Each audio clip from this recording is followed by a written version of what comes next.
عن العرباض بن سارية رضي الله عنه قال صلى بنا رسول الله صلى الله عليه وسلم ثم التفت إلينا فوعظنا موعظة بليغة ذرفت منها العيون ووجلت منها القلوب.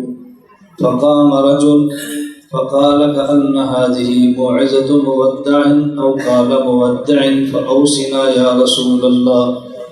وقال رسول الله صلى الله عليه وسلم أوصيكم بتقوى الله والسمع والطاعة وإن كان عبدا حبشيا فإنه من يعش منكم بعدي فسيرى اختلافا كثيرا فعليكم بسنتي وسنة الخلفاء الراشدين المهديين تمسكوا بها وعزوا عليها بالنواجذ وإياكم ومحدثات الأمور فإن كل محدثة بدعة وكل بدعة ضلالة. اللهم صل على محمد وعلى آل محمد كما صليت على إبراهيم وعلى آل إبراهيم إنك حميد مجيد. اللهم بارك على محمد وعلى آل محمد كما باركت على إبراهيم وعلى آل إبراهيم إنك حميد مجيد.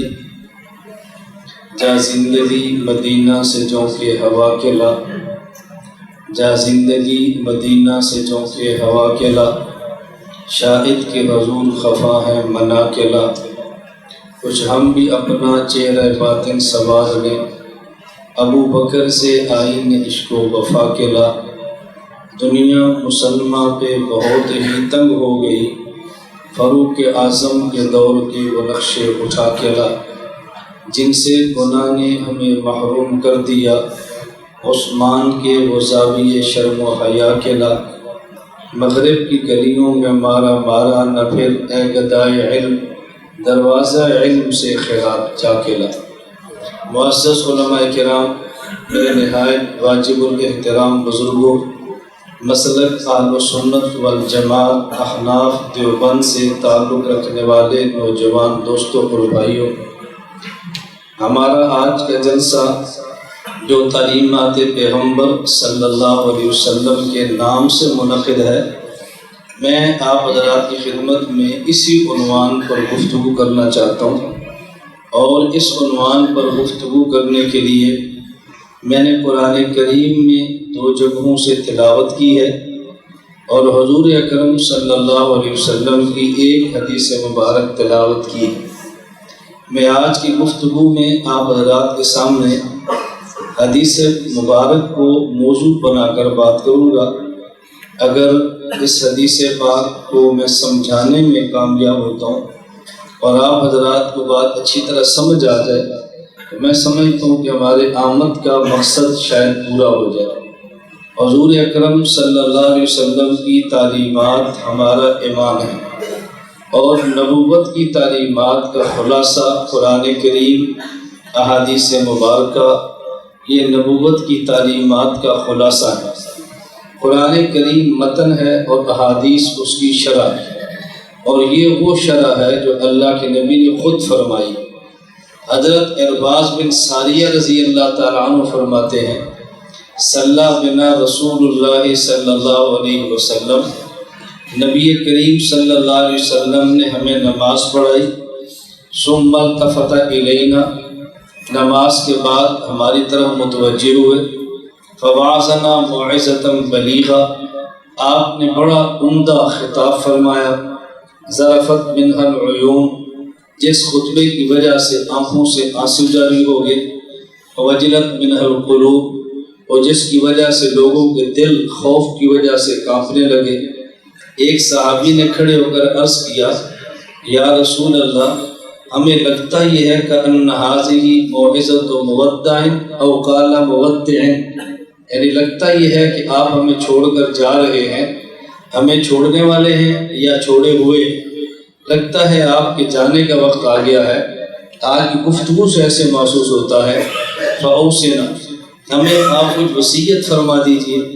رسول اللہ صلی اللہ علیہ وسلم فرمایا اوصیکم بتقوی اللہ، نمبر 1 میں تمہیں اللہ سے ڈرنے کی وصیت کرتا ہوں۔ نمبر 2 والسمع والطاعۃ وان کان عبدا حبشیا، حاکم وقت اگر شریعت کے مطابق بات کرے خواہ وہ حبشی غلام حاکم کیوں نہ بنے، اس کی بات سننا بھی اور عمل بھی کرنا۔ فَإِنَّهُ مَن يَعِشْ مِنكُم بَعْدِي فَسَيَرَى اخْتِلَافًا كَثِيرًا، یہ نکتہ ہے جس پر میں نے بات کرنی ہے۔ میں دنیا چھوڑ جاؤں گا، میرے جانے کے بعد تم اختلافات بہت دیکھو گے، اختلافات بہت دیکھو گے۔ فَعَلَيْكُمْ بِسُنَّتِي، ان اختلافات کا حل میری سنت سے نکالنا، وَسُنَّتِ الْخُلَفَاءِ الرَّاشِدِينَ الْمَهْدِيِّينَ، یا حل میرے خلفۂ راشدین کی سنت سے نکالنا۔ تمسکوا بها وعضوا علیہا بالنواجذ، میری اور خلیفہ راشد کی سنت کو مضبوطی سے پکڑنا، اس کو تم نے چھوڑنا نہیں ہے۔ وَإِيَّاكُمْ وَمُحْدَثَاتِ الْأُمُورِ، میری اور خلیفہ راشد کی سنت کے مقابلے میں اگر کوئی فیصلہ آ جائے تو اسے ایک نیا فیصلہ سمجھنا، اور ہمارے فیصلوں کے مقابلے میں جو نئے فیصلے ہیں انہیں بدعت کہتے ہیں، اور بدعت تمہیں گمراہی تک لے جائے گی۔ وفی روایت کل ضلالۃ فی النار، اور یہ ضلالت اور گمراہی تمہیں جہنم میں لے جائے گی۔ یہ حدیث مبارک کا خلاصہ ہے۔ اب اس پر ایک عنوان سمجھیں، اس پر میں بات کرتا ہوں۔ عنوان کیا ہے؟ نمبر 1 اور نمبر 2، یہ 2 باتیں میں نے سمجھانی ہیں۔ نمبر 1 عنوان کیا ہے؟ آج عموماً لوگ پریشان نظر آتے ہیں، اختلافات بہت ہیں، ہم کدھر جائیں، اختلافات بہت ہیں، ہم کدھر جائیں، اختلاف نہیں ہونے چاہیے، اختلاف نہیں ہونے چاہیے۔ ہر بندہ اور بے تکے درد کے اندر مبتلا ہو کے بات کرتے ہیں۔ پہلی بات یہ سمجھے، اختلافات ہوں گے یا نہیں، اللہ کے پیغمبر صلی اللہ علیہ وسلم فرما رہے ہیں فَإِنَّهُ مَن يَعِشْ مِنكُم بَعْدِي فَسَيَرَى اخْتِلَافًا كَثِيرًا، میں محمد جب دنیا چھوڑ جاؤں تو میرے جانے کے بعد تمہیں اختلاف نظر آئے گا۔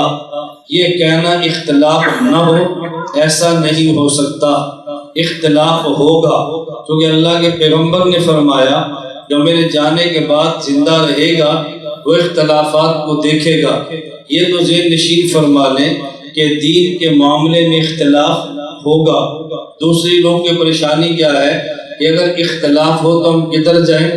ایک مولوی یہ بات کہتا ہے، ایک مولوی یہ بات کہتا ہے، ایک مولانا اپنی طرف کھینچتے ہیں، دوسرے مولانا اپنی طرف کھینچتے ہیں، یہ بھی قرآن پڑھتا ہے، وہ بھی قرآن پڑھتا ہے، یہ بھی حدیث پڑھتا ہے، وہ بھی حدیث پڑھتا ہے، تو بتائیں ہم کدھر جائیں؟ کس عالم کی بات مانیں اور کس کی بات نہ مانیں؟ اس پر لوگ یہ اشکال کرتے ہیں۔ تو میں آپ کی خدمت میں عرض کرتا ہوں، یہ قرآن کریم اور دین عرب کے لیے ہے، دین عجم کے لیے ہے، عالم کے لیے ہے، جاہل کے لیے ہے، مردوب کے لیے ہے، عورتوں کے لیے ہے، بچوں کے لیے ہے، بوڑھوں کے لیے ہے، ہر قسم کے افراد کے لیے ہے۔ اس لیے قرآن اور حدیث ایسی بات کرتے ہیں اگر اس کو تھام لیا جائے تو دین پہ عمل کرنا آسان ہو، دین کو سمجھنا مشکل نہ ہو۔ اب کیسی عجیب بات کی ہے، اللہ کے پیغمبر نے یہ بات یوں نہیں فرمائی، اگر میرے دین میں اختلاف نظر آئے تو پھر قرآن کھول لینا، اختلاف مٹ جائے گا۔ میرے دین میں اختلاف نظر آئے، میری حدیث کو کھول لینا، اختلاف مٹ جائے گا۔ یہ بات کیوں نہیں فرمائی؟ جو اختلاف کرتا ہے وہ قرآن ہی تو پیش کرتا ہے، جو اختلاف کرتا ہے وہ حدیث ہی تو پیش کرتا ہے۔ اگر قرآن و حدیث پیش نہ کرے تو اختلاف ہوگا کیسے؟ ادھر قادیان کے مرزا غلام احمد کو دیکھو، وہ بھی قرآن کا سہارا، ادھر تم غلام احمد پرویز کو دیکھو، وہ بھی قرآن کی بات کرتا ہے، ادھر جاوید خامدی کو دیکھو لاہور میں قرآن کی بات کرتا ہے، ادھر بمبئی میں ذاکر نائک کو دیکھو وہ بھی قرآن کی بات کرتا ہے، ادھر پنجبیر میں دیکھو یہ بھی قرآن کی بات کرتا ہے، ہمارے یہاں پنجاب گجرات میں دیکھو وہ بھی قرآن کی بات کرتا ہے، ادھر الٹے پاس بریلی میں دیکھو وہ بھی قرآن کی بات کرتا ہے۔ کوئی بندہ ایسا بھی ہے جو گمراہ کرے اور قرآن کی بات نہ کرے. جو بھی گمراہ کرتا ہے وہ قرآن کو پیش کرتا ہے, قرآن سے مطلب نکالتا ہے, قرآن پیش کرتا ہے. اب لوگ کہتے ہیں بات کس کی مانے, وہ بھی قرآن پیش کرتا ہے, یہ بھی قرآن پیش کرتا ہے. ایک بات میں نے آج دارالحقانیہ کوڑا خٹک میں حضرت مولانا مغفور اللہ صاحب دعوت برکاتہم ان کی موجودگی میں نے ایک تو وہاں بات کی تھی, دوسری یہاں کرتا ہوں. وہاں کیا کی تھی اس کو دو لفظوں میں سمجھ لیں, تھوڑے وقت میں شارٹ کٹ بات کہتا ہوں. میں نے وہاں یہ کہا تھا کہ لوگ قرآن حدیث پڑھتے ہیں, دیوبند والے بھی قرآن حدیث پڑھتے ہیں, تو پھر فرق کیا ہے؟ دیوبند والوں کا موقف یہ ہے نبی نمائندہ خدا ہے, صحابی نمائندہ مصطفیٰ ہے. نمائندہ خدا قرآن بھی دے گا, قرآن کا معنی بھی دے گا. نمائندہ مصطفیٰ حدیث بھی دے گا, حدیث کا معنی بھی دے گا. فتنے کہاں سے پیدا ہوتے ہیں؟ اگر بعض لوگ کہتے ہیں الفاظ قرآن مدینے کا نبی دے گا, معنی قادیان والا دے گا. لفظ مدینے کا نبی دے گا, معنی لاہور والا دے گا. لفظ مدینے کا نبی دے گا اور معنی بمبئی والا دے گا. اگر مدینے والے نبی سے لیں, معنی قادیان سے لیں, مرزائی بنتا ہے. لفظ قرآن مدینے کے نبی سے لیں اور معنی لاہور سے لیں, علامہ احمد پرویز اور جاوید خامدی بنتا ہے. لفظ قرآن مدینے والے نبی سے لیں, معنی بمبئی سے لیں تو ذاکر نائک بنتا ہے. لفظ قرآن مدینے والے نبی سے لیں, معنی الٹے باس بریلوی سے لیں تو رضا خانیت بنتی ہے. لفظ قرآن مدینے والے نبی سے لیں, معنی پنجبیر سے لیں, مماتیت بنتی ہے. لفظ قرآن مدینے والے نبی سے لیں اور معنی بھی مدینے والے نبی سے لیں تو پھر دیوبند بنتا. میں نے کہا دیکھو بات کتنی آسان ہے, مشکل تو نہیں ہے. اگر حدیث صحابی سے لیں اور معنی صحابی سے لیں حنفیت بنتی ہے. لفظ صحابی سے لیں, معنی وہابی سے لیں تو غیر مقلدیت بنتی ہے. یہ کوئی بات مشکل تو نہیں ہے. یہ بات میں نے وہاں کی, حضرت بھی ایسے مسکرا رہے تھے جو کہ عموماً ہم نے گفتگو اس انداز میں سنی نہیں ہے. تو ہم علوم تو آپ کے پاس ماشاءاللہ بہت ہے, ہم اس کی قدر کرتے ہیں. ہم اکثر جو طلباء کو کہتے ہیں ہمارے پاس آؤ, وقت لگاؤ, ہمارے پاس آگے پڑھو. ہمارا مقصد ہوتا ہے کہ آپ کو علوم کے بیان کرنے کا سلیقہ ہے, بات کو عوام میں سمجھانی کیسے ہے. ابھی ذرا دوسرے رخ پہ بات سمجھنا. میں نے کہا جو بھی گمراہ کرتا ہے قرآن, جو بھی گمراہ کرتا ہے حدیث کا نام لیتا ہے. اب اگر اللہ کے نبی یہ بات فرما دیتے کہ دیکھو میرے دین میں اختلاف نظر آئے تو قرآن کھولنا, اختلاف نظر آئے تو حدیث کھولنا, آپ پھر پریشان پبی والے ہوتے, نوشہرے والے پھر پریشان ہوتے. جو بھی آتا ہے قرآن پڑھتا ہے, جو بھی آتا ہے حدیث پڑھتا ہے, پھر اتنے فرقے کیوں ہیں؟ ہم جائیں تو کدھر جائیں؟ اللہ کے نبی نے فرمایا فَإِنَّهُ مَن يَعِشْ مِنكُم بَعْدِي فَسَيَرَى اخْتِلَافًا كَثِيرًا. جو میرے جانے کے بعد اختلاف دیکھے, اختلاف کا حل کیا ہے؟ فَعَلَيْكُمْ بِسُنَّتِي, میری سنت پوچھنا. پھر دیکھنا وہ بات کیا کرتا ہے. قرآن نہیں سنت پوچھنا, حدیث نہیں سنت پوچھنا. کیا معنی؟ قرآن کریم جو آیات منسوخ وہ بھی قرآن ہے, جو ناسخ وہ بھی قرآن ہے, پہلے دور کی وہ بھی قرآن ہے, بعد والے دور کی وہ بھی قرآن ہے, حدیثیں پہلے دور کی وہ بھی حدیثیں ہیں, بعد والی وہ بھی حدیثیں ہیں, ناسخ وہ بھی حدیثیں ہیں, منسوخ وہ بھی حدیثیں ہیں, راجع وہ بھی حدیثیں ہیں, مرجو وہ بھی حدیثیں ہیں. لیکن سنت ہر کسی کو نہیں کہتے. سنت اسے کہتے ہیں جو بعد والی بھی ہو اور راجع بھی ہو. اللہ کے نبی نے کتنا آسان لفظ فرمایا. فرمایا نمبر 1 فَعَلَيْكُمْ بِسُنَّتِي, میری سنت سے مسئلہ حل ہوگا. نمبر 2 اگر کسی مسئلے پہ کوئی آدمی دو قسم کی سنتیں پیش کرنے کی کوشش کرے, دھوکہ دینے کی کوشش کرے, میں پیغمبر سب سے آسان بات کہتا ہوں بسنت الخلفاء الراشدین المہدیین. تم فیصلہ خلیفہ راشد سے کروانا, قرآن پھر نہ مانگنا, پھر حدیث نہ مانگنا, پھر اسے یہ کہنا کہ مولانا خلیفہ راشد کا فیصلہ پیش فرما دے. خلفۂ راشدین 4 ہیں. نمبر 1 حضرت ابو بکر, نمبر 2 حضرت عمر, نمبر 3 حضرت عثمان, نمبر 4 حضرت علی. یہ 4